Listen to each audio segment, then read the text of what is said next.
Trump criminal record ધરાવતા તમામ non સિટીઝન્સને deport કરી દેવાનો પ્લાન ધરાવે છે. તેવામાં કોઈને પણ એ સવાલ થવો સ્વાભાવિક છે કે શું ક્રિમિનલ રેકોર્ડ હોય તો પણ અમેરિકાની સિટીઝનશિપ લઈ શકાય?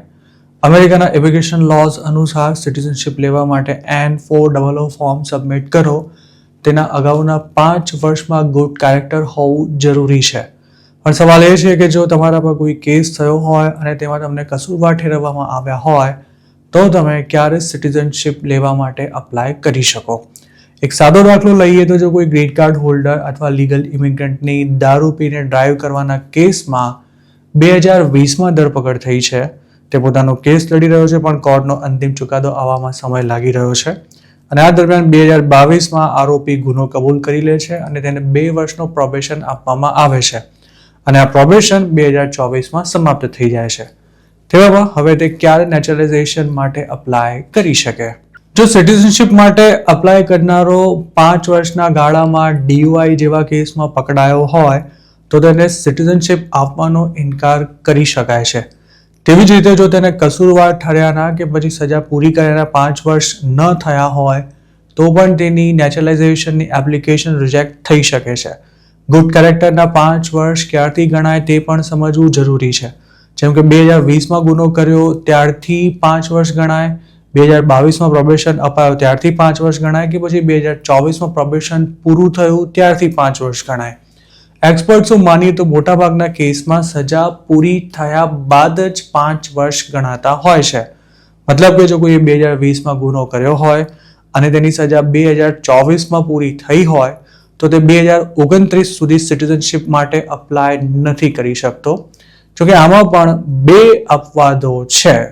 ઇમિગ્રેશન લોયર્સનું માનીએ તો જો સિટીઝનશિપ લેવા માટે અપ્લાય કરનારાએ US સિટીઝન સાથે મેરેજ કર્યા હોય અને તેના દ્વારા ગ્રીન કાર્ડ ના મેળવ્યું હોય તો પણ તે લગ્નના 3 વર્ષ બાદ સિટીઝનશિપ લેવા માટે અપ્લાય કરી શકે છે. પણ જો ક્રાઇમ રેકોર્ડ ધરાવતા એપ્લિકન્ટે અમેરિકન સિટીઝન સાથે લગ્ન ન કર્યા હોય તો તેને સજા પૂરી થયા બાદ 5 વર્ષ સુધી રાહ જોવી પડે છે. બીજા અપવાદની વાત કરીએ તો અમુક કેસમાં ક્રિમિનલ કેસમાં કોઈને ગુનેગાર ઠેરવાય તે તારીખથી 5 વર્ષના ગુડ કેરેક્ટરની ગણતરી કરવામાં આવતી હોય છે.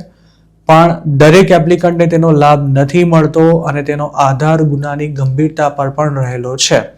આ ઉપરાંત પોતે ગુડ કેરેક્ટર ધરાવે છે તે સાબિત કરવા માટે એપ્લિકન્ટને કેટલાક વધારાના પુરાવા પણ આપવાના રહે છે. જોકે મોટાભાગના ઇમિગ્રેશન લોયર્સ સજા પૂરી થયા બાદ 5 વર્ષ સુધી રાહ જોવાની સલાહ આપતા હોય છે અને ખાસ તો ટ્રમ્પ સત્તા પર છે ત્યાં સુધી તેમાં કોઈ ચાન્સ લેવું રિસ્કી સાબિત થઈ શકે છે. ક્રિમિનલ બેકગ્રાઉન્ડ ધરાવતા અને સિટીઝન બનવા માંગતા ગ્રીન કાર્ડ હોલ્ડરે કયા પ્રકારનો ગુનો કર્યો છે તેના પર જ તેને સિટીઝનશિપ મળશે કે નહીં તેનો તમામ દારોમદાર રહેલો છે. જો ડિપોર્ટેબલ ક્રાઇમ કર્યો હોય કે પછી ઇનએડમિસિબલ કેટેગરીનો એટલે કે જે ક્રાઇમ કરનારાને અમેરિકામાં એન્ટ્રી ન હોય તેવો ગુનો કર્યો હોય તો પણ સિટીઝનશિપ મળવાના ચાન્સ ઘણા ઘટી જાય છે. હાલમાં અમેરિકામાં એવા ઘણા ગુજરાતીઓ રહે છે કે જેઓ સિટીઝનશિપ માટે એલિજિબલ હોવા છતાં પણ તેઓ તેના માટે જાણી જોઈને અપ્લાય નથી કરી રહ્યા કારણ કે તેમણે ભૂતકાળમાં એવા ગુના કર્યા છે કે તેઓ જો સિટીઝનશિપ લેવા જાય તો ડિપોર્ટ થવાનો વારો આવી શકે છે. આવા લોકો અત્યાર સુધી પોતાનું ગ્રીન કાર્ડ આસાનીથી રિન્યૂ કરાવી લેતા હતા પણ ટ્રમ્પે હવે ગ્રીન કાર્ડ રિન્યુઅલની પ્રોસેસને પણ સિટીઝનશિપ આપવાની પ્રોસેસ જેટલી જ કડક બનાવી દીધી હોવાથી આવા ગ્રીન કાર્ડ હોલ્ડર્સ આગામી દિવસોમાં મોટી પ્રોબ્લેમમાં મુકાઈ પણ શકે છે.